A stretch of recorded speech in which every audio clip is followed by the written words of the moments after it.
Hey guys, it's Jeremy here at Metal Music Meltdown, back with another video review. What I got for you today, guys, not a video review, an album review, sorry. We're going to be reviewing the new Lucifer. Fucking love this band. Easily one of my favorite bands to come out in the last 10 years. Their debut album was released in 2016, I believe it was. 2015, sorry, 2015. They're an occult rock band, kind of 70s style occult rock. A lot of doom metal mixed in, just really rocking riffs. Female lead singer, really soaring vocals, really clean vocals. They're currently on Nuclear Blast Records, so you can check out their latest release on there. Their albums were just entitled by number. This is Lucifer 5 or V. So they kind of just have Lucifer 1, 2, 3, 4, 5. All their albums so far have been killer, and this one is no different. Every album, in their opinion, my opinion, is a banger. They've all been like 9 out of 10 or plus for me. I really have to pick up their albums in my for my collection.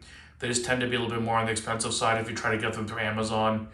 And Nuclear Blast is priced okay, but they charge you a crazy amount for shipping, and it kind of makes it not worth it to ship to Canada anyways. So I've been really on the hunt to try to find these guys' albums for a good price. But let's jump right in, guys. This is their fifth studio album again. Just called Lucifer 5. Pretty cool artwork. Just got a picture of the lead singer on there with their kind of arms crossed, as you can see. I'll put it up on the screen. It's got 11 tracks in total, 48 minutes in length. And the last two tracks are kind of more just rehashes of tracks that are on the album previously, like different edits. So technically there's only about 9 new songs, and then two versions of songs that are a little bit different. So yeah, let's jump right in, guys. Number 1, opening track, Fallen Angel. Easily my favorite song on the album, clocking in just over 3 minutes. I remember the first time I heard this, listening to the album, I just kept saying out loud, holy fuck, this is good, holy fuck, this is good. Everything about the song is perfect. The riffing is like never ending. The vocals over the top are just soaring and clean and majestic. Just a really rockin' heavy metal song, 70s kind of occult rock. God, it's so good. If every song in the album was as good as the opening track was, this would be the greatest, maybe the greatest heavy metal album of all time. Like, the opening track is that good in my opinion. The second track, At the Mortuary, is a much longer song. It's over 6 minutes. A little bit more dimension to this song, still very rockin' up tempo.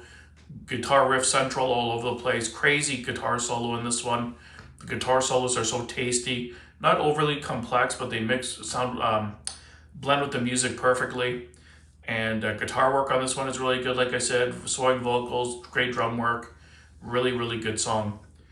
Number 3 was one of my other standout tracks from the album, called Riding Reaper.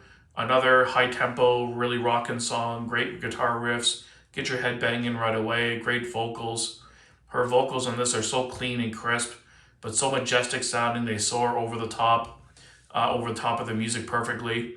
And definitely a standout track for me was Riding Reaper. Number 4 is a kind of a change in pace. They slow it down a bit, more of a mid-tempo song entitled Slow Dance in a Crypt. Definitely a more seductive, kind of sultry sounding song. Her voice, it has a little bit of different delivery on this one. Really cool chorus on this one, great lyrics, and still a really good tune, but it kind of takes away from the intensity of how rocking the other songs were. They kind of slow it down a little bit on this one. So kind of, in my opinion, slightly dampened the flow of the album a little bit. Number 5, they have A Coffin Has No Silver Lining. Another rockin' tune, they pick up the intensity on this one again. Really good guitar leads on this one. Great solo halfway through. Vocals are really, really crisp on this one, really stand out. Really good tune.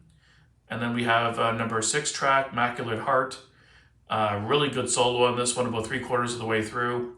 Great guitar leads, the kind of leads that kind of reminds me of Metallica when you kind of sing along to the leads, so that they're that catchy. A lot of doomy riffs on this one. Great drumming on this one as well. The drums really stood out to me on that track. And again, the vocals never disappoint. Number 7, I had The Dead Don't Speak is the 7th track. Really good tune, pretty up-paced tempo again. Really rockin' tune. The last couple songs on the album kind of sounds samey in a way, but doesn't really take away from how good they are. They're all really catchy songs, really good rockin' songs. So like the Strange Sister at track number 8 and Nothing Left to Lose But My Life. All really good tunes. They aren't as distinguishable as some of the earlier songs on the album, but not to say they're filler in any way. They're still banging songs. They don't disappoint. They're exactly what you want to hear from Lucifer.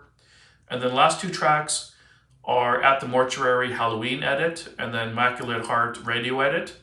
They could have done without these, to be honest. I'm not sure why they put these at the end. Maybe just to let you hear kind of a different mix or a different version of the songs.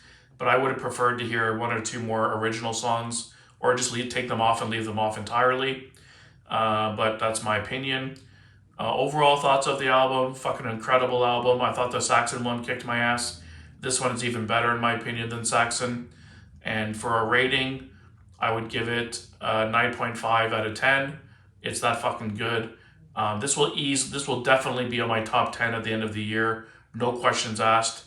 I'm pretty sure Saxon might be as well, but this album just kicked my ass. I've been listening to it steadily since it came out, and this will easily be my top 10 at the end of the year. I'd be very, very surprised if it wasn't. So standout tracks for me again. Fallen Angel by far was the best song on the album. Riding Reaper was another standout. And A Coffin Has No Silver Lining was a big one. Immaculate Heart was really good too. My only down gripes to the album that kind of prevented it from being a perfect 10. The slow dance in the Crypt, it was more mid-pace. It kind of took away from the flow of the album a little bit. Kind of took away from the intensity and kind of brought the kind of the energy of the album down a little bit temporarily. And then the last 2 tracks on the album, in my opinion, just should have been taken off the different edit versions. I would have left those off personally.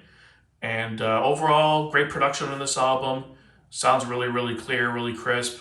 The mix is really amazing. It's perfect. It's perfect.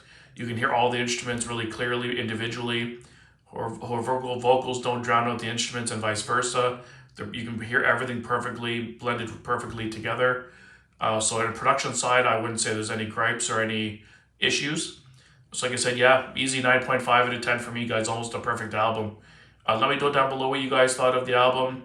It's that time of year where I'm getting overwhelmed with all the bands I really love announcing new albums. Last few days, Midnight announced a new album coming out in March. I am reacting to their single actually. Stay tuned for that. And also a new track from the Halo Effect supergroup. So I'm really pumped to react to their first song too from the new album. So stay tuned for that as well, guys. So thanks for watching and stay tuned for more great content coming up. And keep it metal.